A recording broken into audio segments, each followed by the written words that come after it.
மணப்பெண்ணின் பிரத்யேகமான திருமணம் Vivaha the Chennai silks. Summer holidays வந்தாச்சு, நம்ம ஜிடி ஹாலிடேஸும் வந்தாச்சு. GT holidays, south India's #1 travel brand. பழைய நகையை கொடுத்து வைட் 11 மந்த்ஸ்ல அதே அடைக்கு புது நகையை எடுத்துக்கோங்க. எக்ஸ்ட்ராவா ₹1 தர வேண்டாம். Magic old gold exchange.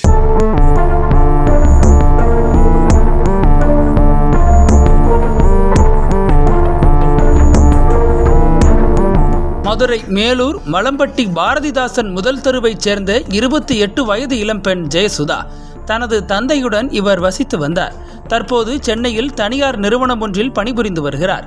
கடந்த சில மாதங்களுக்கு முன்பு அவரது தந்தை காலமானதை அடுத்து ஜெயசுதா தனது வீட்டில் தனியாக வசித்து வந்துள்ளார். ஜெயசுதாவின் வீட்டருகே வசிக்கும் பாலு என்பவர் சில ஆண்டுகளுக்கு முன்பு அவரிடம் தவறாக பேச முயன்றுள்ளார். இது குறித்து ஜெயசுதா கிராம மக்கள் மற்றும் குடும்பத்தினரிடம் தெரிவித்துள்ளார். இதனால் ஆத்திரமடைந்த பாலு தன்னை அவமானப்படுத்தியதாக கூறி ஜெயசுதாவுடன் அடிக்கடி வாக்குவாதத்தில் ஈடுபட்டு வந்துள்ளார். இந்த நிலையில் கடந்த 11ஆம் தேதி ஜெயசுதா தனது வீட்டு வாசலில் அமர்ந்திருந்தார். அப்போது பாலு தனது வீட்டிலிருந்து வெளியே சென்று திடீரென திருப்பி வந்து மோட்டார் சைக்கிளை ஜெயசுதா மீது மோதியதுடன் இரும்பு கம்பி கொண்டு தாக்கியுள்ளார்.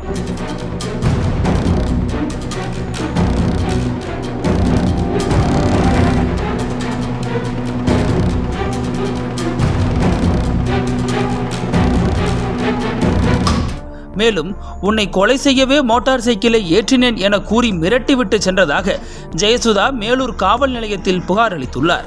இதையடுத்து படுகாயமடைந்த ஜெயசுதா மதுரை அரசு ராஜாஜி மருத்துவமனையில் சிகிச்சைக்காக அனுமதிக்கப்பட்டுள்ளார். அவரது புகாரின் அடிப்படையில் மேலூர் காவல்துறையினர் பாலு, அவரது மனைவி விஜயா, முகில், கணேஷ் உள்ளிட்ட 4 பேர் மீது வழக்கு பதிவு செய்து அவர்களை கைது செய்துள்ளனர். இந்த சம்பவத்தின் சிசிடிவி காட்சிகள் வெளியாகி பொதுமக்களிடையே பெரும் அதிர்ச்சியையும் பரபரப்பையும் ஏற்படுத்தியுள்ளன. இளம் பெண்ணிடம் தவறாக நடந்து கொள்ள முயன்றதற்கு புகார் அளித்ததால் அவரை கொலை செய்ய முயற்சித்த குற்றவாளிகள் மீது கடுமையான சட்ட நடவடிக்கை எடுக்க வேண்டும் என பொதுமக்கள் கோரிக்கை விடுத்துள்ளனர்.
அனல் பறக்கும் செய்திகளை அப்டேட் செய்து கொள்ள நக்கீரன் களத்தை இப்பவே சப்ஸ்கிரைப் பண்ணுங்க.